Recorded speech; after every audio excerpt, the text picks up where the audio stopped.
Es un gusto, queridos hermanos, encontrarnos en una nueva ocasión para revisar juntos nuestro libro La adoración pura de Jehová, por fin restaurada. Un libro que siempre nos está ayudando a ponernos al día con relación a las profecías que le fueron dadas mediante Ezequiel.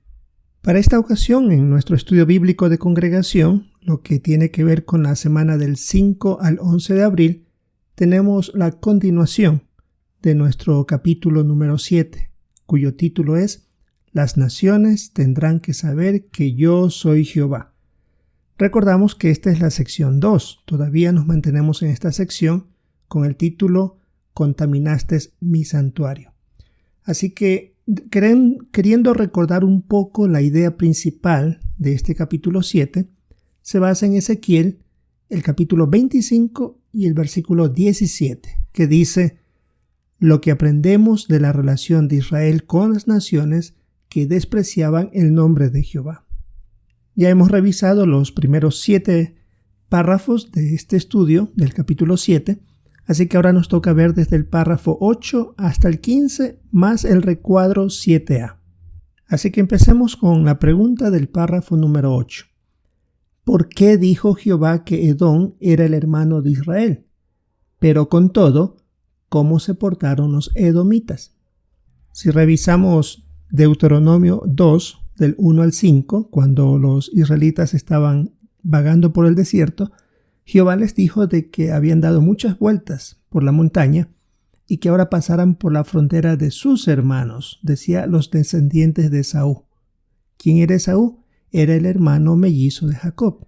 Y de ahí vinieron los edomitas. Por eso se le podía llamar con propiedad sus hermanos, porque tenían un parentesco muy fuerte. Entre Jacob y Esaú vinieron los descendientes de Israel y Edom. A pesar de eso, los edomitas, aunque Jehová los consideraba hermanos de los israelitas, ellos en cambio no tenían nada que ver con tener una buena actitud hacia los israelitas. Al contrario, se alegraban del sufrimiento de estos y hasta animaron a los babilonios a arrasar Jerusalén. Bloquearon el escape de Israel cuando estaban siendo perseguidos y dejaron que sean capturados por el enemigo. Así que tenían una actitud nada agradable. Y hasta esas palabras quedaron registradas como en el Salmo 137:7, donde dice que los edomitas dijeron: échenla abajo hasta los cimientos, refiriéndose a la ciudad de Jerusalén. Los párrafos 9 y 10, la parte A dice: ¿qué les pasó a Agmón, Moab y Edom? Bueno, cuando uno revisa la historia bíblica se da cuenta que el trato de ellos no era nada bueno para los israelitas. Les hicieron sufrir muchas veces y empujarlos también a cosas malas. Y debido al trato que ellos dieron a Israel, Jehová prometió que entregaría a estas naciones a los orientales, es decir, a los babilonios. Y eso se cumplió 5 años después. Cuando cayó Jerusalén, después de 5 años les tocó el turno a estas 3 naciones, Amón, Moab y Edom. Tanto fue que desaparecieron. Y Ezequiel lo profetizó, porque en Ezequiel 25:10 dicen que Jehová les iba a enseñar quién era él y se ejecutará la sentencia contra Moab. Y en el 25:13 se dice que eliminará a los hombres, al ganado, y llegaría a ser un lugar desolado. Y así fue. Según el profeta Jeremías, ya indicó cómo llegó a ser esto cierto 5 años después. La parte B dice: ¿qué ejemplos demuestran que en esas naciones hubo personas que no fueron enemigas de Israel? Bueno, en el primero de las Crónicas, capítulo 11, y también en el capítulo 12, habla de 2 personajes. Uno, Selec, el agmonita, y el otro es Itmat, el moabita. Ellos estaban como guerreros que apoyaban a David, guerreros poderosos. Así que ahí están 2 ejemplos de personas que eran parte de esas naciones, pero no eran enemigos de Israel. Y la más conocida por nosotros es Ruth, la moabita. Ella adoró lealmente a Jehová y llegó a ser antepasada del rey David y también del Señor Jesucristo. El párrafo 11 tiene la pregunta: ¿qué aprendemos de la relación que Israel tenía con Agmón, Moab y Edom? Bueno, lo que se puede ver es que cuando Israel bajaba la guardia, la religión falsa de los moabitas influía en sus vidas y comenzaban a mezclar la adoración pura con la adoración falsa que ellos practicaban. Hoy a nosotros nos puede pasar algo similar. Si dejamos que las costumbres y las prácticas de nuestros familiares que no son testigos nos lleguen a presionar tanto que hasta podemos ceder a sus deseos, y eso sabemos que va a afectar nuestra adoración a Jehová. Se menciona en el párrafo algunas situaciones en las que hay mucha presión para eso, como Semana Santa, el Año Nuevo o los cumpleaños. ¿O por qué no se intercambian regalos en la época de Navidad o cualquier otra celebración o costumbre popular de acuerdo al país donde vivimos? Claro, hay que reconocer que ellos no ven nada de malo, que tal vez hasta con buenas intenciones nos inciten a participar, nos quieran convencer, pero debemos nosotros entender muy bien nuestra posición, porque como indica claramente aquí el punto, ceder puede acabar en una tragedia, como le sucedió a la nación de Israel. Veamos ahora el párrafo 12 y 13. ¿Qué oposición pudiéramos sufrir? ¿Y qué podría pasar si nos mantenemos leales? Como ya hemos revisado, estas naciones, en especial Edom, que eran emparentadas con Israel, le hicieron la vida imposible a esta nación. También para nosotros puede ser una similitud. Nuestros familiares no creyentes es posible que también se opongan y traten de oprimirnos tanto, como decía Mateo 10, 35 y 36, el hijo puede estar contra su padre, la hija contra su madre, es decir, personas muy apegadas, muy afines, podrían resultar ser nuestras enemigas. En este caso, nosotros lo que queremos es no entrar en peleas con nuestros parientes, así como Jehová evitó que Israel lo hiciera con Edom. Queremos demostrar apacibilidad, pero también ser conscientes de que se van a oponer a nosotros porque no estarán ellos de acuerdo con la manera como estamos actuando. Claramente en la segunda carta a Timoteo 3:12 dice que todos los que desean vivir con devoción a Dios en unión con Cristo Jesús también serán perseguidos. Y eso se puede aplicar de parte de nuestros familiares. Por eso en el párrafo 13 se nos pide leer Mateo 10:37, donde dice: el que quiere más a su padre o a su madre que a mí, no es digno de mí. Y el que quiere más a su hijo o a su hija que a mí, no es digno de mí.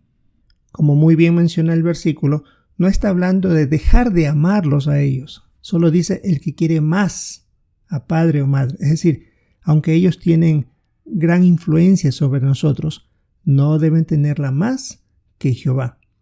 Por eso nuestra lealtad es a Él. Puede que algunos sean como Selec, Itmat o Ruth y comiencen con el tiempo a adorar a Jehová. Todo eso es posible.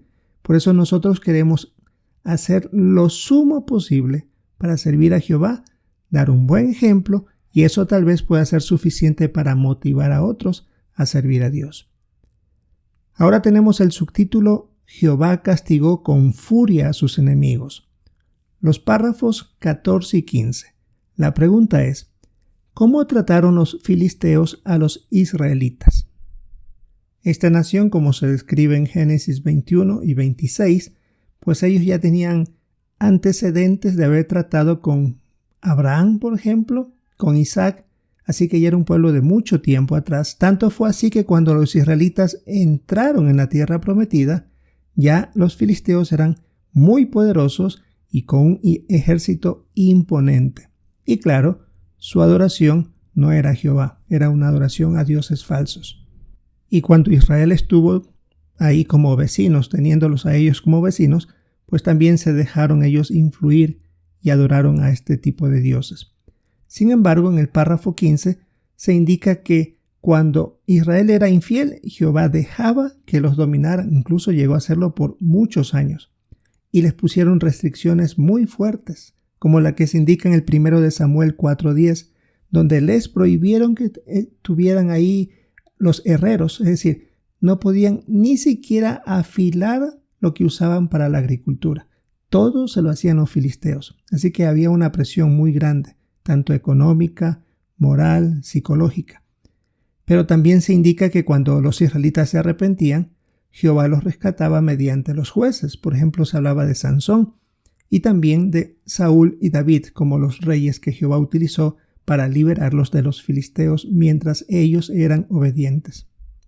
Y así como a las otras naciones que oprimieron a Israel, los filisteos fueron castigados con la furia de los babilonios, y luego los griegos invadieron su territorio, como se mencionó en las profecías de Ezequiel capítulo 25. Ahora en el recuadro 7a tenemos ahí la línea del tiempo sobre fechas importantes, y todos tienen que ver, por supuesto, antes de nuestra era, y se describe a las naciones vecinas de Jerusalén. Por ejemplo, se indica que en el año 620 comienza Babilonia a controlar a Jerusalén, poniendo a su rey a su antojo, manejándolo, como él decía, como dice aquí, como un vasallo. En el 617 se lleva de Jerusalén a los primeros cautivos, gobernantes, guerreros poderosos y artesanos, es decir, personas importantes como para que la ciudad ya deje de funcionar como debía ser. En el año 607 se destruye Jerusalén, queman la ciudad y el templo. Y luego menciona que Tiro, también Nabucodonosor mantiene Tiro cercado durante 13 años, la conquista, la parte continental de la ciudad, pero no la insular, la que está alejada de la costa. En el 602, Acmón y Moab, Nabucodonosor invade estas dos naciones. En el 588, Babilonia derrota a Egipto. En el año 37 del reinado de Nabucodonosor hace esto. Y en el año 332 aparece Alejandro Magno, donde destruye lo que había quedado de Tiro y también Filistea, la capital filistea de Gaza. Y podemos ver ahí en el mapa las naciones que rodeaban a Jerusalén que le causaban tanto daño. Podemos ver a Filistea, a Egipto, Edom, Moab, Acmón y en la parte superior Tiro, Sidón y Babilonia. Nacieron naciones que le hicieron tanto daño a esta nación de Israel. Bien, hermano, un estudio que, a pesar de que tiene bastante de historia, también tiene mucha aplicación práctica para nosotros con relación a nuestros familiares, que aunque los queremos mucho, son parte de nuestra vida. Sin embargo, debemos recordar que ellos podrían oponerse a nuestra oración y que por sobre todas las cosas, y reconocemos que es Jehová quien merece nuestra obediencia completa. Así que buenos recordatorios y también mucha sinceridad que se nos indica que aunque amamos a nuestros parientes, aún así podemos esperar oposición de ellos. O si nosotros también mantenemos nuestra postura de lealtad a Jehová, puede que eso influya para que algunos de nuestros familiares cambien y también apoyen la adoración pura.